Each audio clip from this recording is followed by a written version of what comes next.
हाजिर हूँ एक नई अपडेट के साथ। आज हम लोग बात करेंगे आज की मुख्य खबरों पर। पहली खबर है एडिट जूनियर हाई स्कूल भर्ती के विषय में, और दूसरी खबर है मृतक आश्रित भर्ती संशोधित नियमावली, क्या कहा गया है इसमें। और तीसरी खबर है प्राथमिक में बीएड या बीटीसी कौन होगा इसमें शामिल, इसकी सुनवाई आज होनी है, उस पर विषय में बात करेंगे हम लोग। और उसके बाद में चौथी खबर है कि 73,333 नवीन पदों पर भर्ती के विषय में क्या खबर नहीं आई है, इस पर बात हम लोग पहले नजर करते हैं हम लोग पहली खबर की ओर, जिसमें एडिट जूनियर हाई स्कूल भर्ती के विषय में क्या कहा गया है। शिक्षक भर्ती के लिए धरने पर बैठेंगे छात्र। सभी लोगों को पता है कि प्रदेश के सहायता प्राप्त और जूनियर हाई स्कूलों में प्रधानाध्यापक और सहायक अध्यापक पदों पर अभी कुछ समय पहले परीक्षा संपन्न हुई थी, और उसके बाद में उसके परीक्षा परिणाम भी जारी हुआ, मगर उस पर कुछ अभ्यर्थियों ने आपत्तियां दर्ज कराई और उसके बाद में एक संशोधित परिणाम भी जारी कर दिया गया। लेकिन इसके बाद भी आज 1 महीना बीत गया है, उसके बाद भी शासन द्वारा चयन प्रक्रिया को शुरू नहीं किया गया है। इसके लिए छात्र है काफ़ी ज़्यादा आक्रोशित हैं, और वो मंगलवार को शिक्षा निदेशालय में गए। वहाँ पर जाने के बाद में वो लोग बेमियादी धरने पर बैठ गए हैं, क्योंकि उनको यहाँ से वहाँ टहलाया जा रहा है। अभ्यर्थियों में सीपी सिंह सिंगरौर, अमित विश्वकर्मा, शिवम कुलश्रेष्ठ सहित कई लोग हैं वहाँ पर धरने पर बैठे हैं, और उनका कहना है कि भर्ती के शासनादेश के संबंध में जब भी वो लखनऊ जाते हैं, लखनऊ में निदेशालय में जब भी वो जाते हैं, तो वहाँ से कह दिया जाता है कि आप लोग प्रयागराज निदेशालय चले जाइएगा, वहाँ संपर्क करें, यहाँ पर कुछ समझ में नहीं आ रहा है, वो लोग क्यों नहीं बता रहे हैं। लेकिन जब वही अभ्यर्थी जब प्रयागराज निदेशालय में जाते हैं, तो वहीं पर वही लोग बोलते हैं कि अरे आप लोग यहाँ आ गए हैं, आप लोग तो लखनऊ जाना चाहिए। अभ्यर्थियों को इधर से उधर टहलाया जा रहा है, ये क्रम को बंद होना चाहिए। इसलिए अभ्यर्थियों ने आक्रोशित होकर के मजबूरन ये निर्णय ले लिया है कि जब तक भर्ती का शासनादेश जारी नहीं हो जाता है, तब तक वो लोग इस धरने से नहीं हटेंगे। आप लोग देख रहे हैं इस फोटो में अभ्यर्थी बैठ चुके हैं धरने पर। ये बेमियादी धरना है। उन्होंने स्पष्ट रूप से कह दिया है कि जब तक भर्ती आगे की प्रक्रिया में नहीं आती है, शासनादेश जारी के हिसाब से नहीं प्रक्रिया चल पड़ती है, तब तक वो धरने से नहीं हटेंगे। अनुकंपा नियुक्ति जो मिलती है, इसमें कहा गया है कि 5 साल अनुकंपा नौकरी का अधिकार नहीं मिलेगा अभ्यर्थी को। इसमें शासन ने मृतक आश्रित कोटे पर नौकरी पाने को लेकर स्थिति स्पष्ट कर दी है। पात्रता की श्रेणी में आने वाले अगर 5 वर्ष तक नौकरी के लिए आवेदन नहीं करते हैं, उनका अधिकार समाप्त हो जाएगा। इसमें ये चीज़ स्पष्ट की गई है कि जब भी कोई मृतक होता है, उसके बाद में जो उसका आश्रित होता है, वो जॉब के लिए अप्लाई नहीं करता है अगर 5 साल तक। कभी कभी ऐसा देखा गया है कि बच्चा छोटा होता है और उसके अभिभावकों द्वारा नियुक्ति के लिए दावा नहीं किया जाता है, और जब वो 5 साल बाद बड़ा हो जाता है, उसके बाद दावा कर दिया जाता है। इसके बाद में कुछ समस्याएं आती हैं। उसी के विषय में यहाँ पर कुछ चीज़ें स्पष्ट की गई हैं कि कार्मिक विभाग की नियमावली के मुताबिक मृतक आश्रित कोटे पर नौकरी के लिए पात्रता की श्रेणी में आने वाले को संबंधित विभाग में आवेदन करना होता है। एक निश्चित समय सीमा होती है कि आप इसके अंतर्गत कर दीजिएगा, लेकिन निश्चित समय सीमा में भी उन्होंने अभी तक इसे चीज़ स्पष्ट नहीं की है कि वो निश्चित समय सीमा क्या है। इसमें शासन ने संज्ञान में आया है कि कुछ लोग आश्रित कोटे पर नौकरी पाने के लिए कई साल तक आवेदन नहीं करते, जो मैं बात आपको बता रहा था अभी, और उसके चलते विषम स्थिति पैदा हो जाती है। 5 साल बाद आवेदन होने की स्थिति पर विभागाध्यक्ष शासन से अनुमति मांगता है। अब जब 5 साल हो जाते हैं आपके, अभ्यर्थी दोबारा दावा करता है अपनी नौकरी के लिए कि अनुकंपा वाली, तब वो विभागाध्यक्ष जो होता है विभाग का, वो शासन से अनुमति मांगता है कि अब इनको नियुक्ति देनी है, इनके जो भी थे आश्रित में थे ये वो ख़त्म हो गए हैं, अब इनको जॉब चाहिए है। तब उसमें एक भी आदेश में ये रखा गया है कि मृतक आश्रित कोटे पर नौकरी पाना अधिकार नहीं है, बल्कि एक अनुकंपा है।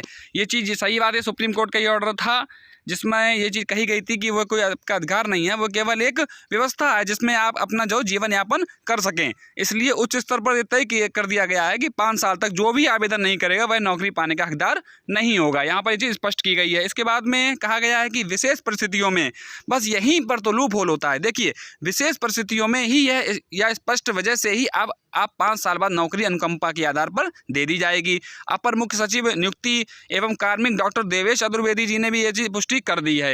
अब यहाँ पर ये चीज़ आती है कि अब आप लोग देखिए, मृतक आश्रित कोटे में 5 साल बाद नौकरी का अधिकार नहीं, वही चीज़ आ रही है। दूसरी खबर छपी है दूसरे अखबार में कि मृतक आश्रित कोटे में 5 साल बाद नौकरी पाना किसी भी व्यक्ति का अधिकार नहीं होगा। यहाँ पर यह चीज़ कही गई है कि 5 साल के भीतर अगर उनके आश्रित को विभाग के स्तर से नौकरी दी जा सकती है, लेकिन इससे ज़्यादा अवधि अगर बीत जाती है तो मुख्यमंत्री ही नियमों को शिथिल कर सकते हैं या राहत दे सकते हैं। अब ये जो वर्ड होते हैं, शिथिल करना और राहत देना, यहीं पर तो लूप होल हो जाता है। आप स्पष्ट कर दीजिएगा कि भाई अभ्यर्थी को देनी है या नहीं देनी है। अब यहाँ पर वो संशय में रहता है, मिलेगी चलिए प्रयास करते हैं, और फिर वो कोर्ट कचहरी के चक्कर काटता है। ये चीज़ यहाँ पर क्लियर होनी चाहिए थी। मुझे जो व्यक्तिगत रूप से लगता है कि देंगे या नहीं देंगे 5 साल में, चीज़ एक डेडलाइन कर दीजिए, 5 ईयर ओनली, बस इसके बाद में नहीं देनी चाहिए या देनी चाहिए, स्पष्ट करनी थी। यदि नहीं करी गई, यहाँ पर लास्ट में उन्होंने शिथिल और राहत का प्रयोग कर दिया गया है। देखते हैं आगे क्या होता है इसमें। इसके बाद में हम लोग तीसरी खबर में यहाँ पर कहा गया है कि प्राथमिक में बीएड शामिल होगा या नहीं होगा, इस पर आज सुनवाई होनी थी। इसकी सुनवाई आज 12 अक्टूबर को लगी है। इसमें जो है आइटम नंबर 24 और कोड नंबर 13 दिया गया है। इसमें ये आज क्लियर होना था, ये मेंशन है यहाँ पर, मैं आपको दिखा रहा हूँ। इसमें आज सुनवाई होनी थी, जिसमें मुझे बहुत ही मुश्किल लग रहा है कि आज ये सुनवाई हो पाएगी। इसका एक विशेष कारण है कि क्योंकि भारत सरकार की जो सॉलिसिटर जनरल हैं ऐश्वर्या भाटी जी, उनके हस्बैंड जो हैं जयदीप सिंह जी, उनकी डेथ हो गई है हार्ट अटैक के कारण। उन्होंने इसके संबंध में, हार्ट अटैक तो 4 ख़त्म हो गए थे, लेकिन इसके लिए उन्होंने जो है एक लेटर लिख दिया है AOR जी को कि इस केस को जो एडजर्न करके आगामी कोई भी तिथि ले ली जाए। आज वो शायद इसमें नहीं शामिल हो पाएंगी आज कोर्ट रूम में, इसलिए आज बहुत मुश्किल लग रहा है। डेट जहाँ तक मिलना लगभग तय है और अगली डेट में भी लग रहा है कि ये चीज़ तय हो जाएगी कि बीएड शामिल होगा या नहीं होगा प्राथमिक भर्ती में, शिक्षक भर्ती में। और ये बहुत ही बड़ा और महत्वपूर्ण केस है। इस पर आगामी टेट और सीटेट भी निर्भर रहेगा और भर्ती भी आगामी सारी इस पर निर्भर रहेंगी, क्योंकि अगर टीईटी और सीटीटी जो भी विज्ञापन जारी होता है, अगर बीएड को शामिल किया जाता है तो बीटीसी वाले जो हैं उस पर याचिका दायर कर देंगे, और अगर नहीं होता है तो फिर बीएड वाले उस पर याचिका दायर कर देंगे। तो यहाँ पर एक बड़ा ही एक केस है और इसमें याचिका जो है पढ़ना तय है लगभग। तो पिछली भी टीईटी जो थी वो भी इसीलिए फंसी थी। राजस्थान प्रदेश में जोधपुर हाई कोर्ट ने भी जो है इसको अभी याचिका में क्लियर किया था कि रीट जो राजस्थान में परीक्षा होती है शिक्षक भर्ती के तहत, इसमें रीट प्राथमिक में बीएड को शामिल कर दिया गया था पहले। उसके बाद में बच्चों ने जो याचिका दायर कर दी थी तो बीएड को जो है बाहर का रास्ता दिखा दिया गया था। अब वे सभी छात्र जो हैं सुप्रीम कोर्ट की ओर रुख कर गए हैं। अब देखिए बाकी क्या होता है यहाँ पर। ये चीज़ लेकिन स्पष्ट कर दी गई है कि आज बहुत मुश्किल लग रहा है आज सुनवाई हो पाएगी। खैर जो भी होता है आपको जो है समय के साथ में अपडेट दे दिया जाएगा। खबर है जिसमें कि 73,333 नवीन पदों के विषय में बात कही गई है। इसमें ये स्पष्ट की गई है कि कर्मचारी चयन आयोग एसएससी जो है एसएससी 73,333 पदों पर भर्ती करने जा रहा है, जिसमें से स्पष्ट किया गया है कि 2022 का जो कैलेंडर है, 2022 के कैलेंडर में ये चीज़ दिखाई गई है कि सर्वाधिक 28,825 पदों पर भर्ती होगी। ये बड़ी भर्ती है जो कि गृह मंत्रालय की ओर से होने जा रही है, ये चीज़ यहाँ पर बताई गई है। उसके बाद में कुछ प्रमुख भर्तियाँ जो है उनकी पदों की संख्या नीचे दे दी गई है, देख रहे हैं आप लोग कि 24,605 constable GD, 20,814 combined graduate level ये भर्ती अभी चल रही है, इसके आवेदन चालू हो चुके हैं। 64,133 कांस्टेबल जो है दिल्ली पुलिस के लिए ये चीज़ भर्ती है। 4682 मल्टीटास्किंग स्टाफ MTS की भर्ती होनी है ये वाली।